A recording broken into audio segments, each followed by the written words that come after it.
Hello guys, welcome back to the channel. তো পাঞ্জাবের বিরুদ্ধে হার ভুলে গিয়ে সোমবার ঘুরে দাঁড়ানোর লক্ষ্যে আবারও মাঠে নামছে KKR team.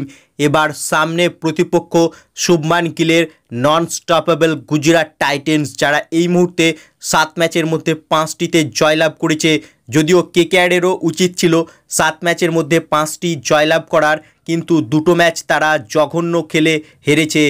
Specially last match পাঞ্জাবের বিরুদ্ধে যে হার হেরেছে, হয়তো সেটা এখনও ভুলতে পারবে না কেকেআর ফ্যানেরা। তবে কেকেআর প্লেয়ারগুলো তারা কিন্তু পাঞ্জাবের হারকে ভুলে গিয়ে এদিন গুজরাট টাইটেন্সের বিরুদ্ধে ঘুরে দাঁড়াতে মরিয়া। তো এদিন গুজরাট টাইটেন্সের বিরুদ্ধে কেকেআরকে কী পরিবর্তন করতে হবে এবং কোন স্ট্র্যাটেজি কেকেআরকে প্রয়োগ করতে হবে গুজরাট টাইটেন্সের বিরুদ্ধে, তবেই তারা এই ম্যাচটি জিততে পারবে। তো দেখো, গুজরাট টাইটেন্স টিম তাদের প্রধান শক্তি কিন্তু বোলিং বিভাগ।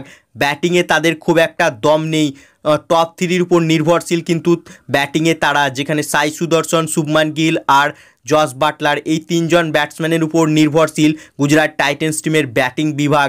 তাই কেকেআর বোলারদের এদিন প্ল্যান করতে হবে যে এই 3জনকে যত তাড়াতাড়ি আউট করা যায়, কারণ এই 3জনকে যদি কেকেআর টিম তাড়াতাড়ি আউট করে দিতে পারে তাহলে কিন্তু গুজরাট টাইটেন্স পুরোপুরি শেষ হয়ে যাবে।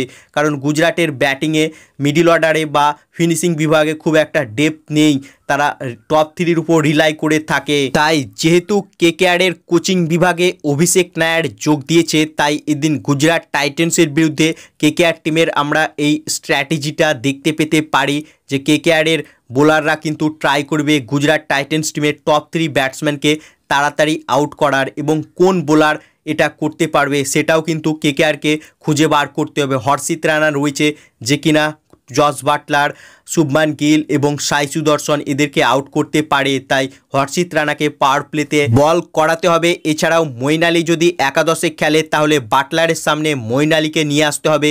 তো এই সব প্ল্যান নিয়ে কিন্তু গুজরাট টাইটেন্সের বিরুদ্ধে মাঠে নামবে কেকেআর টিম।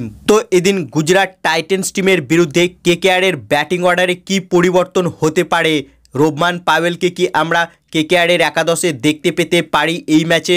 তো দেখো, কেকেআরের ব্যাটিং অর্ডারে কিন্তু সমস্যা রয়েছে, স্পেশালি মিডল অর্ডারে। কারণ কেকেআরের ব্যাটিং অর্ডার বারবার কোল্যাপস করেছে, যেখানে আরসিবির বিরুদ্ধে প্রথম ম্যাচে হয়েছিল, মুম্বাই ম্যাচে হয়েছে, পাঞ্জাব ম্যাচেও হয়েছে। তাই ব্যাটিং অর্ডারে কিন্তু সিরিয়াস সমস্যা রয়েছে কেকেআর টিমের। তাই এদিন গুজরাট টাইটেন্সের বিরুদ্ধে কি পরিবর্তন করতে পারে কেকেআর টিম? পাওয়েলকে কি একাদশে নিয়ে আসতে পারে? তো দেখো, রোবমান পাওয়েলকে একাদশে নিয়ে আসার চান্সটা অনেকটাই কম, কারণ পাওয়েলকে কার জায়গায় খেলাবে? রাসেলকে তো বাদ দেবে না, নারিনও খেলবে, আর ডিককের জায়গায় তো পাওয়েলকে নিয়ে আসা যাবে না, কারণ একজন উইকেট কিপার লাগবে। তাই রোবমান পাওয়েলের খেলার চান্স অনেকটাই কম। তবে আমি চাইবো যে আন্দ্রে রাসেলকে কেকেআর অলরাউন্ডার হিসেবে ইউজ করুক, কারণ এই মুহূর্তে রাসেল কিন্তু ব্যাটিংয়ের থেকে বোলিংয়ে বেশি এফেক্টিভ। তাই রাসেলকে প্রপার অলরাউন্ডার হিসেবে ইউজ করতে হবে এবং অ্যান্ড্রিক নকিয়ার জায়গায় মঈন আলীকে নিয়ে আসতে হবে। তাহলে কেকেআর টিমের ব্যাটিংও এক্সট্রা বাড়বে, অর্থাৎ ব্যাটিংয়ে কিছুটা কুশন পাবে কেকেআর, কারণ কেকেআরের এমনিতেই ব্যাটিংয়ের সমস্যা রয়েছে।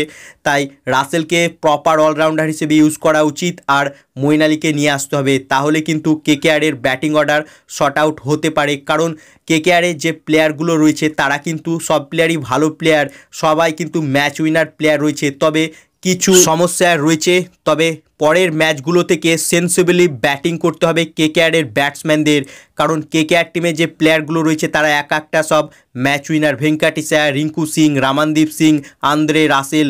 তো পরের ম্যাচগুলো থেকে তাদেরকে একটু সেন্সিবলি ব্যাটিং করতে হবে, আর এটা যদি তারা করতে পারে তাহলে কিন্তু কেকেআর আইপিএলের দ্বিতীয় পর্ব কাঁপাতে পারে।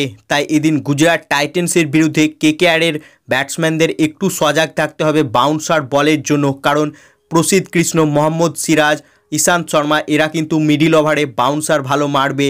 তাই এই প্র্যাকটিসটা কেকেআরের ব্যাটসম্যানদের করে রাখতে হবে এবং তাদেরকে একটু সেন্সিবলি খেলতে হবে।